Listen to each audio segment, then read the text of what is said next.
매일 성경 묵상을 돕는 해설 가이드입니다. 안녕하세요. 묵상 코치입니다. 함께 읽고 나눌 말씀은 민수기 10장 1절에서 10절까지 말씀입니다. 오늘 본문에서 행진 대열이 정비되었고 레위인들의 성막 운반을 위한 행동 지침이 마련되었습니다. 하나님께서는 이제 실질적인 행진을 위한 신호형 나팔들을 제작하라고 명령하십니다. 2개의 은나팔이 제작되고 나팔 사용법이 자세히 설명됩니다. 부는 방식에 따라 전달되는 신호의 의미도 다릅니다. 1절에서 2절 읽겠습니다. 여호와께서 모세에게 말씀하시되 은나팔 둘을 만들되 두들겨 만들어서 그것으로 회중을 소집하며 진영을 출발하게 할 것이라. 이스라엘 백성들이 가나안을 향해 행진하기 위한 마지막 준비는 나팔의 제작과 사용법의 숙지입니다. 일정한 패턴에 구별된 나팔 소리들은 전체 회중의 이동 시에 각 지파들의 일사불란한 움직임을 위한 약속된 신호 체계를 제공합니다. 이를 위해 은을 재료로 해서 쌍나팔을 제작합니다. 이것도 금든대 제작법과 마찬가지로 금속용 망치와 뛰어난 쇠공수를 이용하여 만들었을 것입니다. 이 나팔은 흔하게 사용된 양각 나팔과는 다른 소리를 내며 용도도 달랐을 것입니다. 3절에서 10절 읽겠습니다. 나팔 2개를 불 때에는 온 회중이 회막문 앞에서 모여서 내게로 나올 것이요 하나만 불 때에는 이스라엘의 천부장된 지휘관들이 모여서 내게로 나올 것이며 너희가 그것을 크게 불 때에는 동쪽 진영들이 행진할 것이며 둘째로 크게 불 때에는 남쪽 진영들이 행진할 것이라. 떠나려 할 때에는 나팔 소리를 크게 불 것이며 또 회중을 모을 때에도 나팔을 불 것이나 소리를 크게 내지 말며 그 나팔은 아론의 자손인 제사장들이 볼지니 이는 너희 대대의 영원한 율례니라.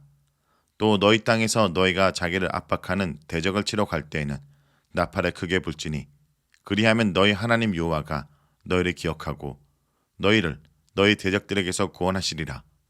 또 너희의 희락의 날과 너희가 정한 절기와 초하루에는 번제물을 드리고 화목 제물을 드리며 나팔을 불라. 그로 말미암아 너희 하나님이 너희를 기억하시리라. 나는 너희의 하나님 여호와니라. 3절부터는 나팔 사용법을 말하고 있습니다.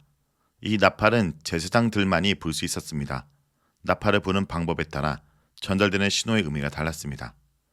쌍나팔을 한꺼번에 부는 소리는 온 회중을 집합시키기 위함입니다.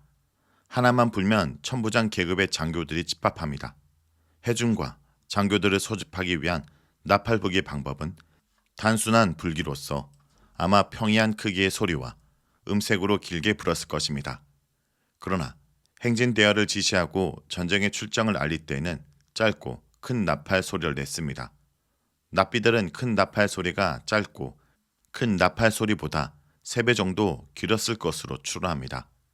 진영이 행진 대열을 갖출 때에는 다른 특징의 나팔 소리가 진영에 울려 퍼집니다. 그것은 큰 소리를 내며 부는 방식입니다. 히브리어 테루아는 경고나 신호를 전하기 위해 부르는 소리를 의미합니다.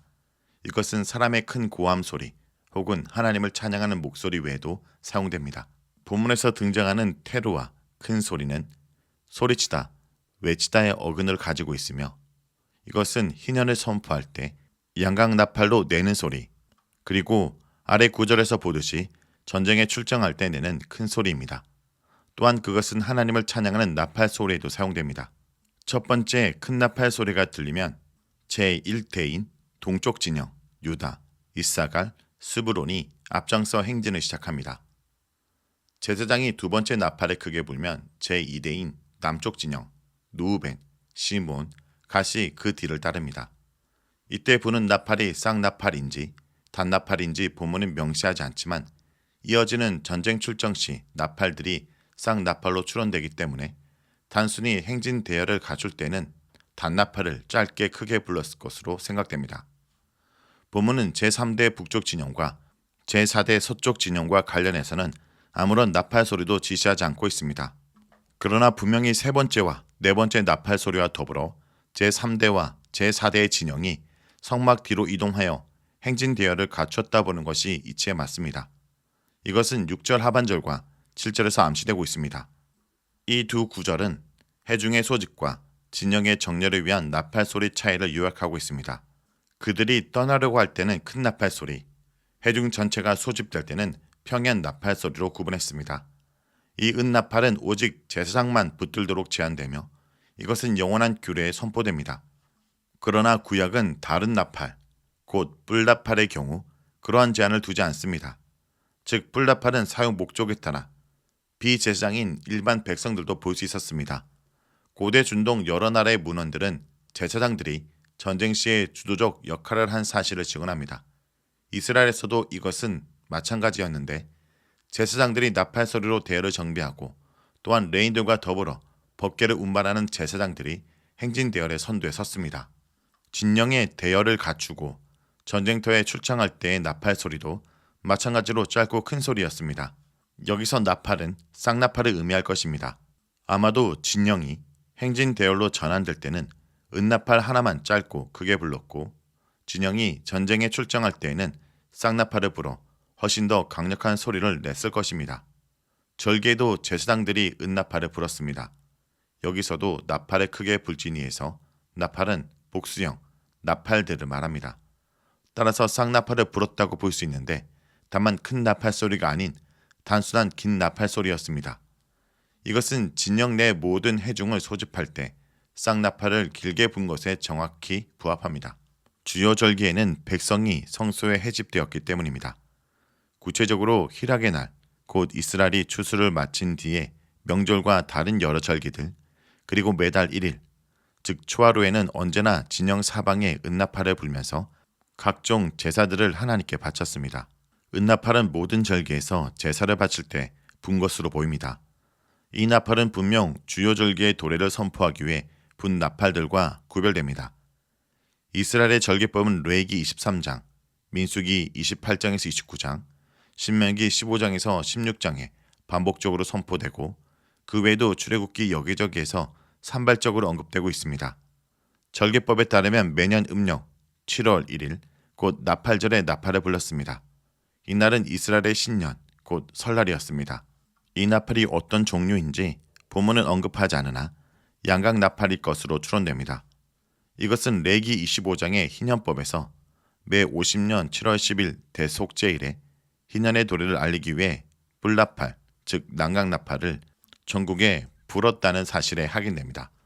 그러나 현재 본문에서 말하는 바 절기와 월삭에 분 나팔은 양각나팔이 아닌 은나팔입니다. 이 나팔은 제사를 드릴 때 부르는 것으로 이해됩니다. 특별히 이 은나팔은 하나님께서 자신의 백성을 기억하게 하시는 기능을 합니다.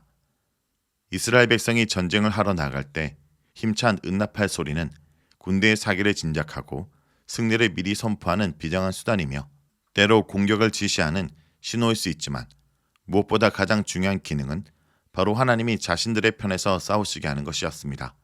다시 말해 그 나팔 소리는 여호와 하나님께서 백성들을 기억하시도록 만들었습니다. 나팔 소리의 이러한 기능은 이어지는 10절에서도 반복됩니다.